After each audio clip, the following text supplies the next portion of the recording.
26일 스가가 총리 취임 후에 처음으로 국회에서 연설을 했습니다. 스가의 연설 내용은 한국에도 즉각 알려지는 등 국내외에서 깊은 관심을 보였습니다.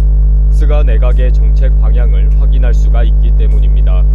그러나 한자도 제대로 읽지 못했던 아소다로처럼 6번이나 실수를 하고 한국 등 대외 관계에서는 아베의 허수아비처럼 놀고 앉아있는 헛소리를 했습니다. 현재 스가 내각의 지지도가 팍팍 떨어지는 이 와중에 스가는 여전히 중요한 문제는 회피하고 영혼 없는 연설을 했다고 일본 언론에서 혹평하고 있습니다.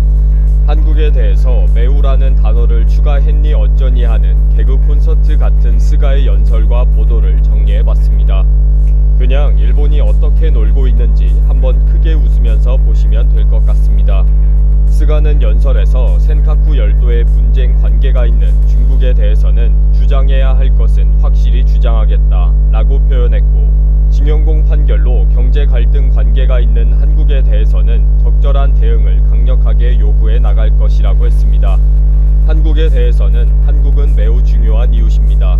건강한 한일 관계를 복원하기 위해 우리나라의 일관된 입장에 따라 적절한 대응을 강력히 요구하겠다 라고 연설했습니다. 일본 언론에서는 지난해 10월 아베의 연설에서는 한국은 중요한 이웃입니다 라고 했는데 스가는 매우라는 단어를 추가했다고 보도했습니다. 그러면서 아베의 판단을 그대로 따라한 연설이었다고 평가했습니다.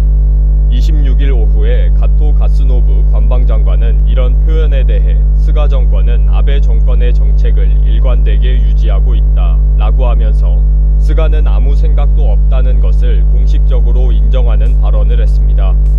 이 보도를 보면서 자기들끼리 정말 놀고 앉아있네 라는 말이 절로 나올 정도였습니다. 자민당은 총리의 연설이 매우 당당했다. 스가의 소신이 국민에게 잘 전달이 되어 신뢰감을 심어줬다 라고 논평했고, 야당은 스가 정권의 정치 소신이 무엇인지 전혀 없다 등으로 비판했습니다. 스가의 이런 표현에 대해 일본 언론은 매우 중요한 이웃이라는 표현에 대해 하루 종일 분석하는 보도를 했습니다. 후지 네트워크 뉴스는 연설 평가 기사에서 징용공 문제는 1965년 협정으로 해결되었다. 그러나 한국의 대법원이 개인에게 배상 판결을 했고 일본은 협정 위반 상태를 해소하라고 요구하고 있다 라는 주장을 되풀이하고 있습니다. 그러면서 스가의 이번 표현에는 슬픔과 분노의 메시지가 담겨져 있다고 했습니다. 한국은 매우 중요한 이웃이라고 할 때에는 약간의 미소를 보였다. 건전한 한일 관계를 복원하기 위해 라고 언급할 때에는 한국의 잘못으로 한일 관계가 깨어진 것에 대한 슬픔이 보였다. 그리고 마지막으로 일관된 입장에서 적절한 대응을 강하게 요구한다 라고 할 때에는 국제법을 위반하고 있는 한국에 대한 분노를 표현했다 라고 분석 보도했습니다. 아예 작정을 하고 소설을 쓰고 있네요. 이런 말도 안 되는 분석 내용을 더 길게 늘리기 위해 스가의 매우 중요한 이웃이라는 표현에 대해 계속 분석하고 있습니다. 2014년 아베가 시정연설에서 한국은 기본적인 가치와 이익을 공유하는 가장 중요한 이웃이라고 했다가 산케이 신문 가토 다스야 서울 지국장의 명예훼손 기소 때문에 2015년에는 한국은 가장 중요한 이웃이라는 표현으로 강등했다는 것입니다. 그러다가 2015년 말에 위안부 합의를 하면서 2016년 시정연설에서는 전략적 이익을 공유하는 가장 중요한 이웃관계라고 했다는 것입니다. 그러면서 스가가 사용한 표현은 역대 일본 정부가 사용한 1위에서 4위의 표현 중에서 3위와 4위의 중간쯤 위치하는 표현이라고 평가했습니다. 아베의 중요한 이웃이라는 최하위의 표현에 매우라는 단어를 넣으면서 한국에 립서비스를 해줬다는 것입니다. 기사에서는 이렇게 립서비스를 해주었으니 한국이 어떤 식으로라도 징용공 문제를 해결하라 라는 사인을 보냈다는 것입니다. 이런 외교상의 문구를 한국이 어떻게 받아들이고 행동할 것인지 주목이 된다고 했습니다. 그러면서 외교 관계에 따라서 언급되는 나라의 순서가 달라지는데 그동안 미국이 거의 첫 번째였고 러시아가 마지막이었는데 이번 스가의 연설에서는 한국이 마지막으로 밀려서 언급이 되었다는 것입니다. 지지통신은 한국에 대해 냉담했다. 미래지향적 관계 구축이 언급되지 않았다. 스가 정부 관계자는 총리가 한국에 대해 아베보다 강경하다 라고 말했다 등으로 보도했습니다. 스가는 연설문을 제대로 읽지도 못해 대형 사고를 치기도 했습니다. 특히 C19에 심각하게 감염되어 있는 중증자를 중점적으로 치료하겠습니다 라는 표현을 중증자를 그냥 원래대로 두겠습니다 라는 의미의 표현으로 잘못 읽었습니다. 즉각 의석에 앉아있던 야당 의원들에게서 큰 야유가 쏟아졌고 이 사실은 많은 언론에 그대로 보도가 되었습니다. 또 약가 개정, 중증화, 빈곤 대책 등의 한자를 하나씩 다 틀리게 읽었고 일본에서 재해를 입은 이재민을 뜻하는 피제자를 피해자로 잘못 읽었습니다. 처음 한 국회 연설에서 완전히 큰 망신을 당한 것입니다. 글도 제대로 읽지 못하는 스가라고 말이죠. 한자 못 읽고 대형 사고 치는 것은 아소다로 전문인데 스가는 왜 또 이것까지 따라할까요?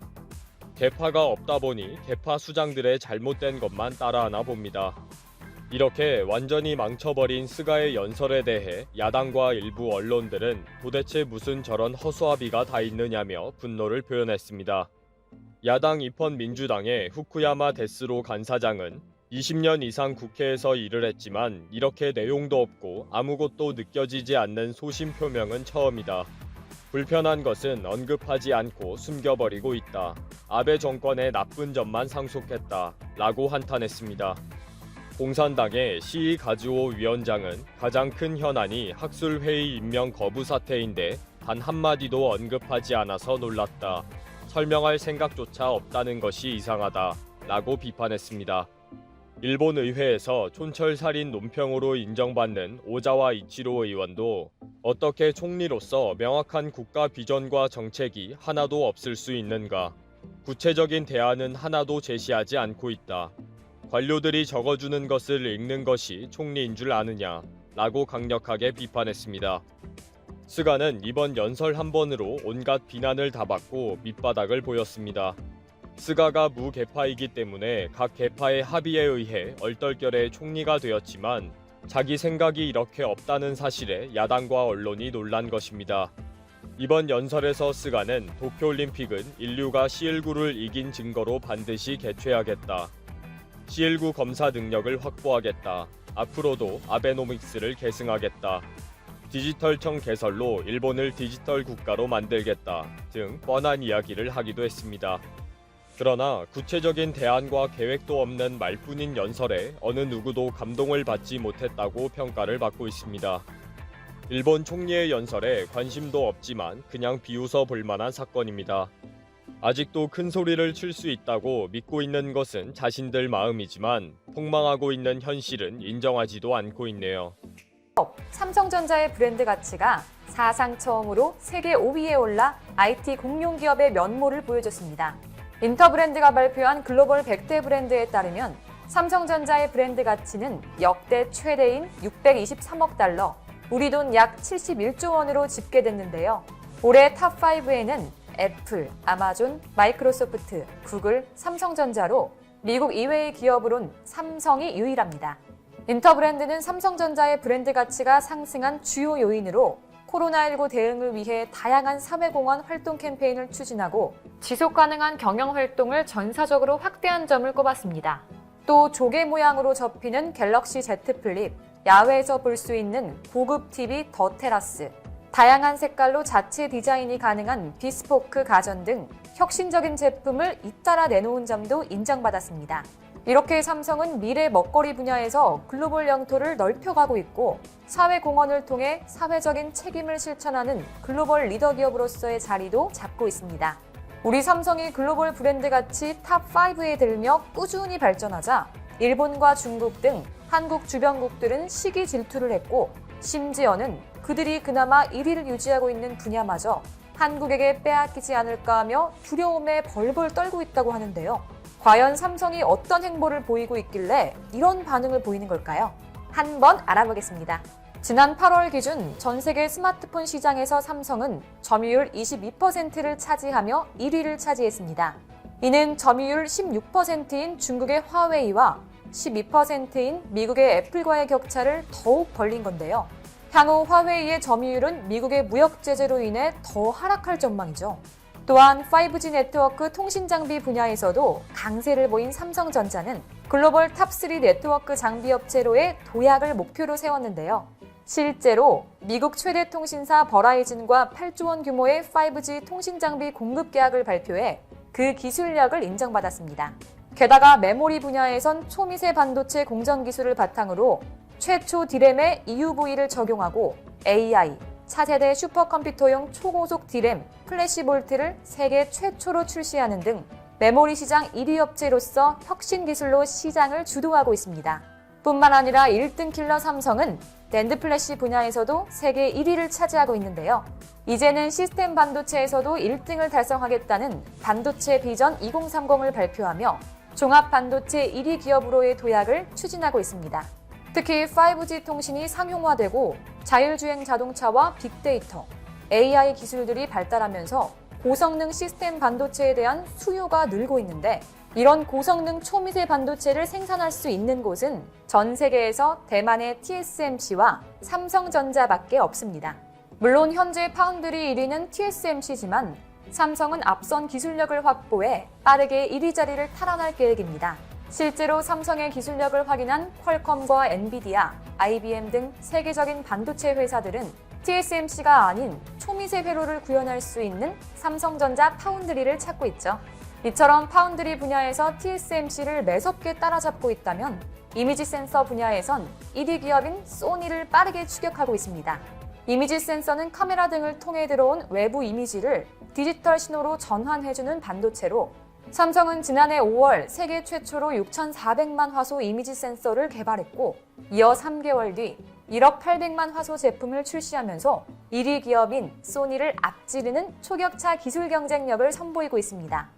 삼성은 여기서 멈추지 않고 꾸준히 발전해 올 하반기 1억 5천만 화소 이상의 이미지 센서를 내놓으며 업계 1위인 소니 추격에 박차를 가할 것으로 보입니다. 2030년 시스템 반도체 1위를 목표로 하고 있는 삼성전자에게 4차 산업혁명의 눈으로 불리는 이미지 센서는 절대 놓칠 수 없는 사안인 만큼 코로나19에 따른 시장 불확실성에도 투자를 지속적으로 진행해 빠른 시일 안에 이미지 센서 분야에서 1위를 탈환할 것으로 보입니다. 한편 최근 차세대 이미지 센서로 각광받는 3D 비행시간 거리 측정 센서, 즉 TOF 센서 사업에도 속도를 내고 있죠.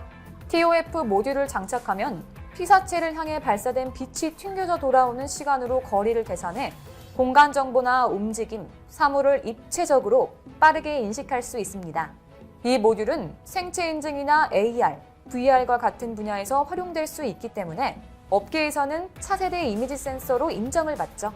그동안은 사실상 시장을 소니가 독점하고 있지만 소니의 최대 고객사 중 하나인 화웨이가 미국의 제재로 스마트폰 시장에서 퇴출될 위기에 몰리면서 삼성 이상의 타격을 받을 걸로 예상되는데 이때가 삼성이 소니와의 격차를 빠르게 좁힐 적기라고 전문가들은 평가하고 있습니다. 그렇기 때문에 삼성이 D램 생산용 라인 일부를 이미지 센서 라인으로 전환해 빠르게 판을 뒤흔들고 있죠.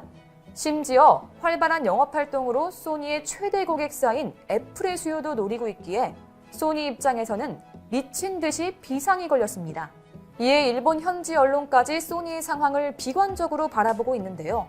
기사들에 따르면 이미 코로나19 여파로 상반기 실적 악화를 겪은 소니가 하반기부턴 미국의 화웨이 제재 등으로 인한 대형 고객 이탈까지 감수해야 하는데 내년부터는 본격적으로 삼성을 포함한 후발주자들의 거센 추격을 받게 될 것이라고 분석했습니다. 만약 삼성이 앞서 말한 파운드리 분야에서 TSMC를 꺾어 파운드리 1위까지 달성하고 이미지 센서에서도 소니를 꺾고 1위를 차지한다면 삼성전자는 세계 반도체 사업 역사상 전무후무한 기록을 세우게 되는 것이고 전문가들 역시 한국의 삼성이라면 가능하다고 얘기했죠. 심지어 소니는 전자제품, 특히 TV 시장마저 삼성에게 엄청난 기세로 밀리고 있습니다. 한때 세계 최대 TV 시장인 북미에서 잘 나가던 소니였지만 지금은 글로벌 프리미어 TV 시장에 명함을 내놓을 수조차 없는데요. 그 이유는 프리미엄 TV의 핵심 중 핵심인 디스플레이를 어느 누구보다 앞서가는 초격차 기술로 만드는 곳이 모두 한국 기업이기 때문입니다.